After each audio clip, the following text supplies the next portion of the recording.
Dogs, lay down. I'll wait.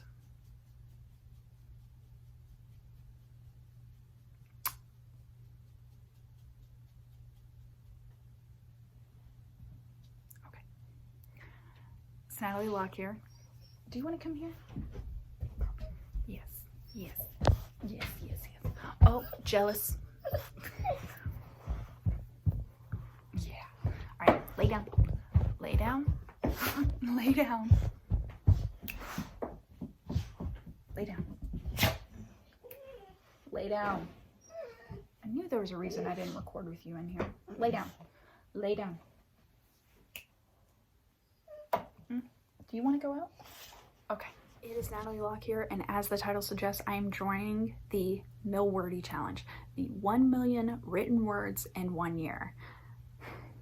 This is going to be interesting, but I've said it, I've put it out in the universe, I can't go back now.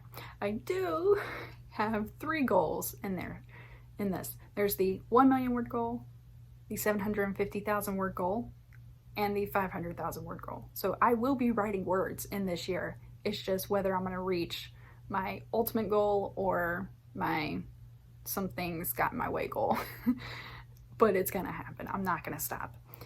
I will share with you my spreadsheet after this little intro, and we'll do a walkthrough of my spreadsheet, and I'm actually going to show you a how-to of my spreadsheet in another video.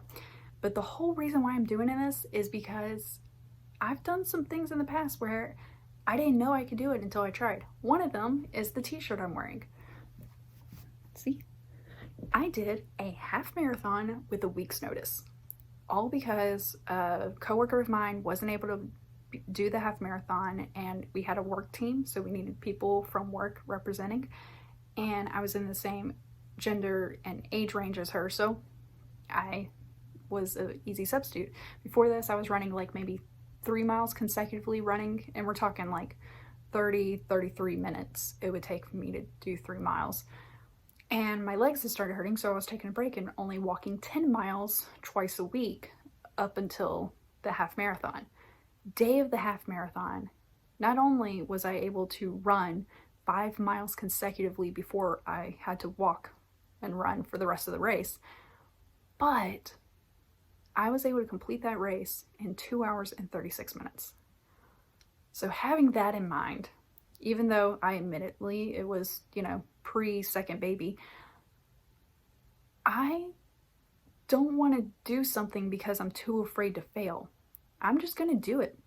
I'm going to put my heart into it, and I'm going to do the same thing with this million word challenge. Even though I have 3 goals, I'm still going to shoot for the million. I'll be happy with 750,000, and I will be just as happy if I reach 500,000 words by the end of the year. Well, without further ado, I'll let myself interrupt myself for the spreadsheet overview. And here's my spreadsheet. You can see 1 month here, where I got it broken up into weeks, and I have all the formulas tied in together here. But let's start with the first page, the first tab really. The rules. I set myself up to include some of my work towards my word count because I do a lot of writing with work, but I am pigeonholing myself to not include I am, or if I'm sending an email and I don't proofread it, that doesn't count towards my word count goal, because I usually just proofread emails that are official emails sent to higher ups and such. So I'm not going to count any text that I send, whether it's for work or personal. But I will count any writing I do outside of work if it includes like freehand, quick story notes. I will count if I'm typing like a note on my phone because I don't want to forget it. Kind of set myself up for outlining. I'll count that towards my goal. But even full-on writing, whether it's in Scrivener or in MS Word, any of those of writing, outlining, or editing, I will count. Editing my own work will count if I am actually applying the edits. If I'm just reading through and making notes, those words won't count until I apply the edits. And then I usually go through I started with this word count, and that's already counted. And then I look at the end word count that that I ended up with. So if I'm editing, like my book, for example, it was at 69,000 before I did my first edit. Once I was done editing, I was at 72,400. So now I would take 69,800 plus 72,400, and that would be 140 something thousand. I can't do quick math right now. I should have did this ahead of time. But that is how I would count my editing words. Hope it makes sense. If not, I'm sorry. It makes sense to me, and I'm the one counting my stuff, so. All right. I will also count anyone else's work that I critique, such as I'm on a website where we have critique partners and we post our chapters and we critique each other's chapters on there.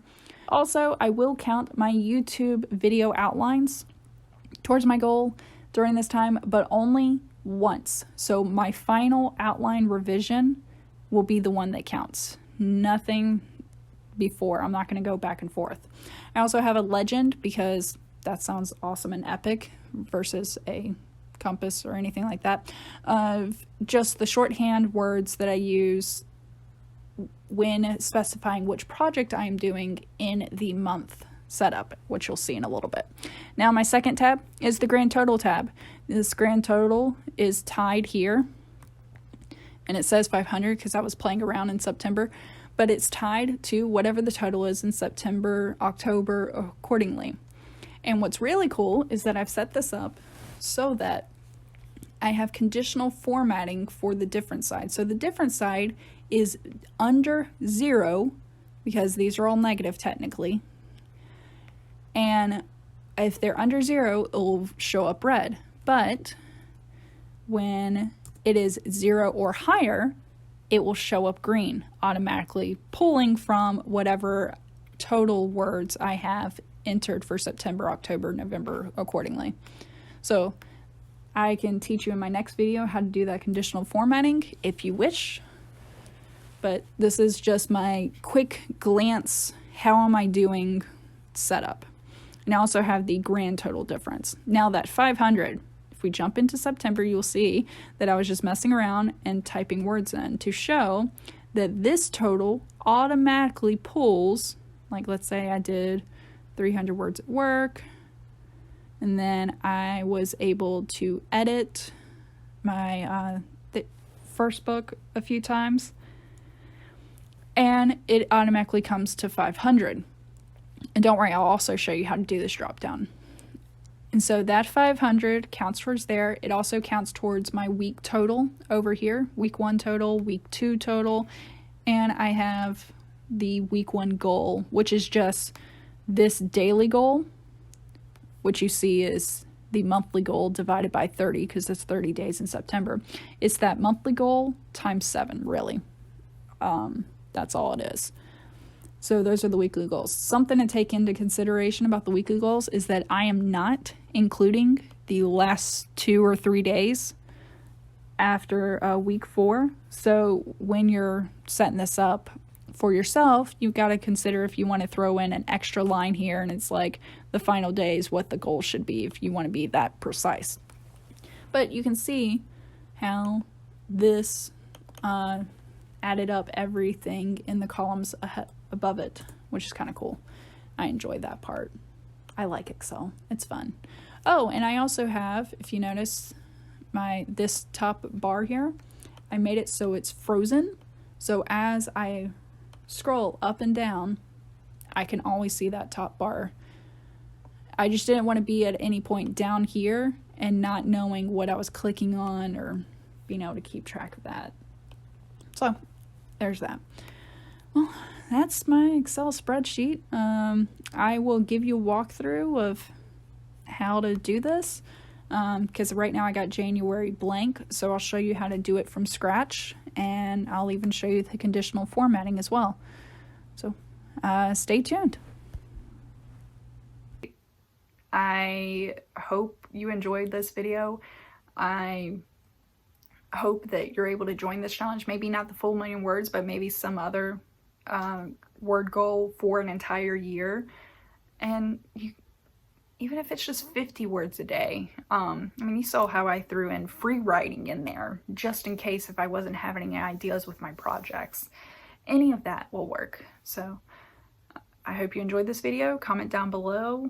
Stay tuned for my walkthrough of how to create the spreadsheet, because I had fun with it. I love formulas and setting conditional formatting and such like that. So